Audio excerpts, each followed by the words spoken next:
All right, so we've got some pretty interesting medical notes here about a patient who's come in with hepatomegaly and ascites. Yeah.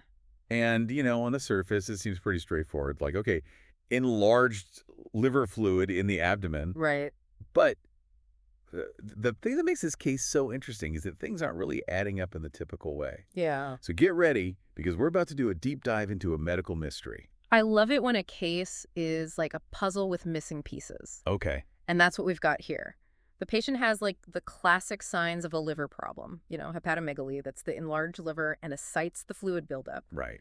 But what's missing are the usual signs that we'd expect to see in a case of chronic liver disease. Like the medical version of the dog that didn't bark, right? Exactly. Sometimes the absence of something is just as important as its presence. Yeah, absolutely. So the notes say there's no jaundice, that yellowing of the skin and eyes, and no clubbing of the fingers, Right. which, can happen with longer-term liver issues. Hmm. So how do doctors actually use these missing clues Yeah. to narrow down what's actually going on? Well, think of it like a detective, eliminating suspects. Okay. Doctors use patterns and what we call differential diagnoses to help rule out possibilities. Hmm. If you see smoke, you look for fire. Right. But if there's smoke and no fire, Oh. that sends you down a totally different path. All right, so let's talk about those paths. Okay. The notes actually mention something called the 3 C's and 4 I's as like a starting point Yeah. to figure out what's happening with the liver. Yeah. Break that down for us. What does that even mean? So it's basically a mnemonic. Okay. It's a memory tool that doctors use to consider different categories of liver disease systematically. Okay.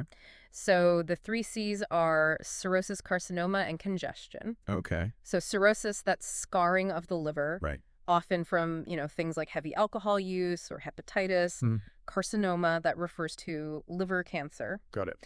And then congestion, that's when the liver gets backed up with blood, which can happen when the heart's not pumping efficiently. So it's like a mental checklist to make sure they're hitting all the bases. Yeah, exactly. What about the 4 I's? Okay, so the 4 I's cover the infectious causes, like viral hepatitis, Okay. immune disorders, Uh-huh. where the body is actually attacking the liver. Okay. Infiltrative diseases, where you have this abnormal substance build up in the liver. Got it. And then iron overload, which is a genetic condition where too much iron gets stored in the liver. Wow. That is a lot of possibilities. It is a lot. But the notes specifically mention that some of these are less likely Yes. because of what's not present in the patient. Right. What were those red herrings, so to speak? For example, there's no history of tattoos or intravenous drug use, which makes a viral hepatitis like Hep C less likely. Okay. And even though the patient has a tan, they have tan lines, Okay. which makes hemochromatosis less probable, Right. a condition that often causes like a bronze skin tone without tan lines. So it's all about, piecing together those clues. So we've eliminated a few suspects, Right. but the mystery's far from solved. Absolutely. What happens next in this medical whodunit? So blood tests and imaging are really important next steps. Okay. The notes mention a whole battery of blood tests. A full blood count, electrolytes, liver function tests. Right.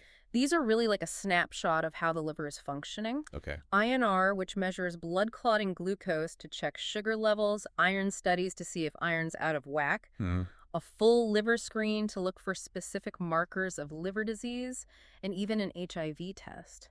Wow. So they're really casting a wide net to gather as much information as possible? Exactly. What about imaging? What can that tell us? So an ultrasound is crucial. Okay. It's like sonar for the body, using sound waves to create a picture of the liver. Right. So it's going to confirm if the liver is indeed enlarged and if there's fluid in the abdomen. Okay.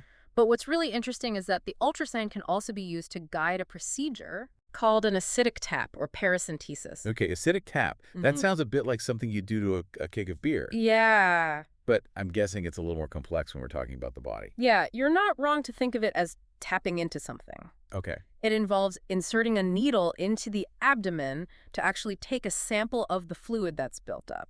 Think of it like it's like having a direct window into the mystery, Okay. allowing us to analyze the fluid and get crucial clues. So it's not just confirming that the ascites is there. Right. It's about getting intel on what's causing it in the first place. Exactly. What kind of information does that fluid analysis reveal? So one of the key things they look at is protein content. Okay. High protein levels in the fluid often point to something like cirrhosis or heart failure, where the pressure in the portal vein, the main vein that carries blood to the liver, is increased. Got it. But low protein content might suggest malignancy, Okay. blockage of lymphatic vessels, or even a pancreatitis.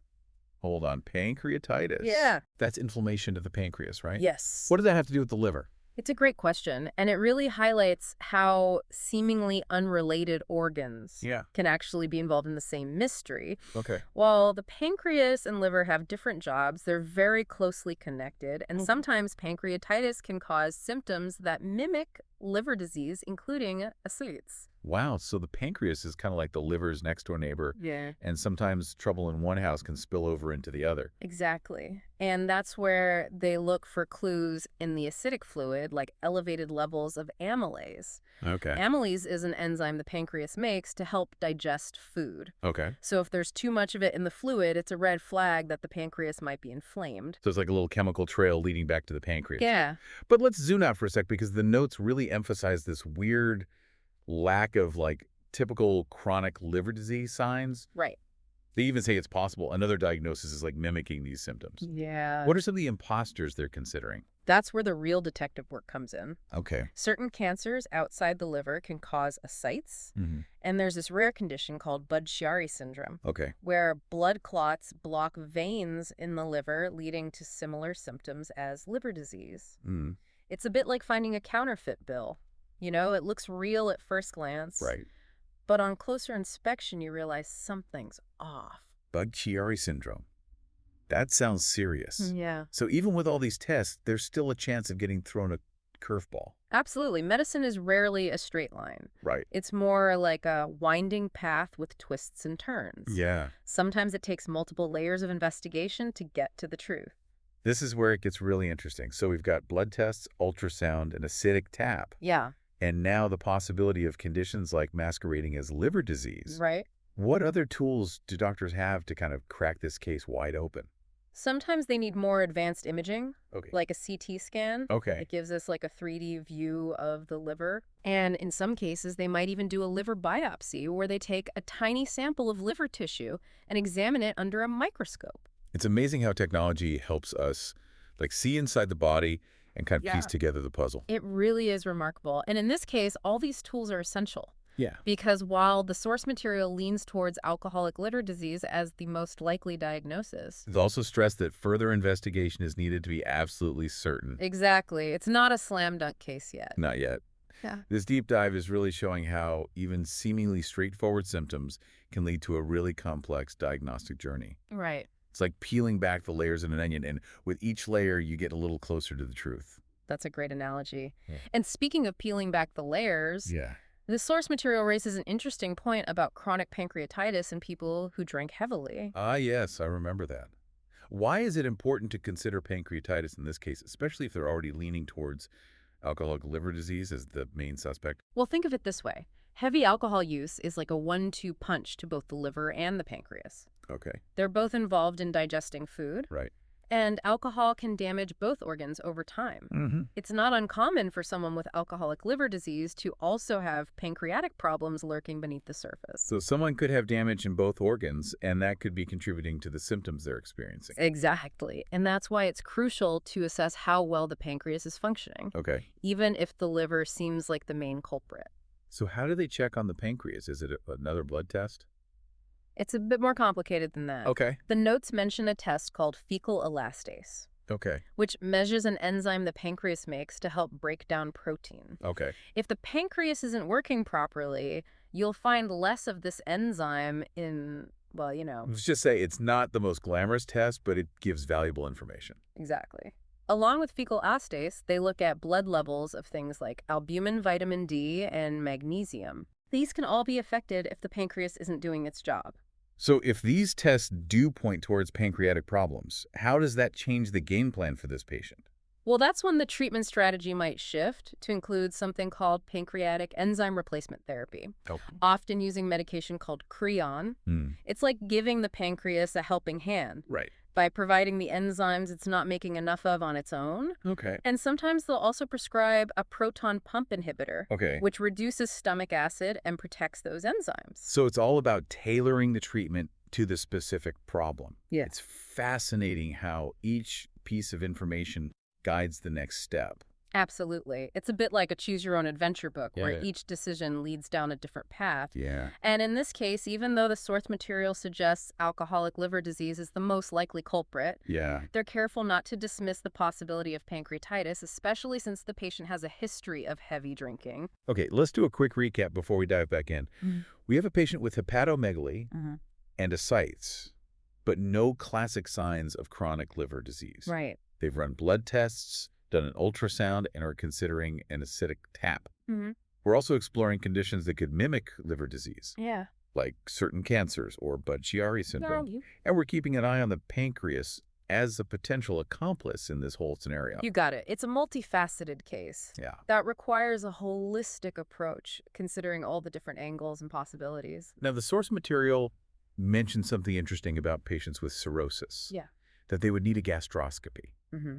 Can you explain why that is? That's a really important point. Okay. You see, cirrhosis can increase pressure in the portal vein, the main vein that carries blood to the liver. Mm-hmm. This increased pressure and portal hypertension can cause blood vessels in the esophagus, the tube that connects your mouth to your stomach, Right. to become enlarged and fragile. Okay. These enlarged vessels are called varices.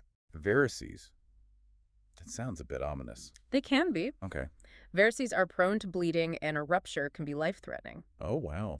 So a gastroscopy, where a thin, flexible tube with a camera is inserted down the esophagus, allows doctors to visually examine the lining and check for the presence of varices. Well, it's like a preemptive strike to catch a potential problem before it becomes a major crisis. Exactly. If they find varices, there are treatments to reduce the risk of bleeding, like endoscopic banding, where they basically put tiny rubber bands around the varices to shrink them. It's incredible how interconnected everything is in the body. Yeah. One condition can set off a chain reaction of potential complications. It really highlights the complexity of medicine and the importance of understanding how different organs and systems work together. Okay, so far we've covered a lot of ground in this deep dive. We've explored the diagnostic process for hepatomegaly, and ascites talked about the significance of the acidic tap, Right. considered the possibility of other diagnoses mimicking these symptoms, Yeah. discussed the role of the pancreas, and explained why a gastroscopy is important in patients with cirrhosis. And we've emphasized that while the source material leans towards alcoholic liver disease, Yeah. further investigation is necessary to confirm the diagnosis and guide the treatment plan. It's all about connecting the dots and seeing the bigger picture. Absolutely. It's a reminder that medicine isn't always black and white. Yeah. Sometimes it takes multiple layers of investigation and a keen eye for detail to solve the puzzle. Okay, so let's say all the tests are done and they figure out that it is alcoholic liver disease. Right. What happens next? What are the key things that doctors focus on when they're managing a case like this? Well, the most important step, and this is often easier said than done, Yeah. is cutting out alcohol completely. Right. No ifs, ands, or buts about it. Yeah. And this often requires a team effort. Doctors, nurses, counselors, support groups, Mm-hmm. they all play a role. Right. And sometimes medications are used. To manage withdrawal symptoms and address any nutritional deficiencies that may have popped up from, years of heavy drinking. Okay. One such medication is Pabernex, which is essentially a vitamin cocktail. Right. That helps replenish those essential nutrients. That makes sense.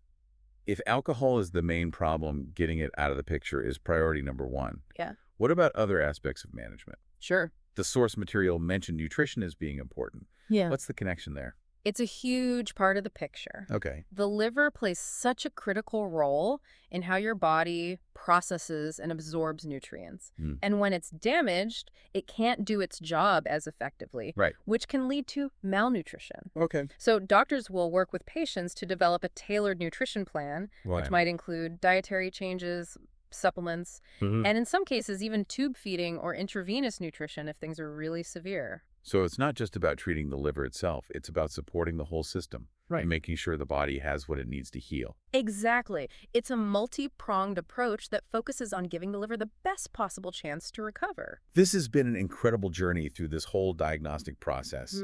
We saw how something that seemed like simple symptoms and a large liver and fluid buildup Right. can actually lead to this really complex investigation Yeah. involving blood work imaging procedures like an acidic tap. Yeah. And we learned that the diagnosis isn't always clear-cut. Right. It takes careful consideration of the patient's history, the physical exam, and all those test results, along with a healthy dose of, medical detective work to really put all the pieces together. Yeah, it really highlights how dynamic medicine is. Yeah. It's this blend of science and problem solving. Absolutely. So to wrap things up, Okay. let's leave our listeners with something to ponder. All right. What if, despite all signs pointing to alcoholic liver disease, the acidic fluid analysis reveals something completely unexpected? Mm. How might that change the diagnosis and the treatment plan? That's a fantastic question, and it really underscores why doctors need to be flexible and open-minded throughout this whole process. Mm-hmm. Let's say the acidic fluid shows a high number of white blood cells, Okay. which are the body's infection fighters. Right. That could point to an infection that needs to be treated with antibiotics. Okay. Or imagine if they find cancer cells in the fluid. Oh, wow. Suddenly we're dealing with a whole different situation requiring a completely different approach. It's a reminder that medicine is constantly evolving. And even with all the tools and knowledge we have, there's always room for surprises. Yeah. And that's what makes it so fascinating. Thanks for joining us on this deep dive into the world of hepatomegaly and ascites. You got it. We'll be back soon with another intriguing medical case to explore.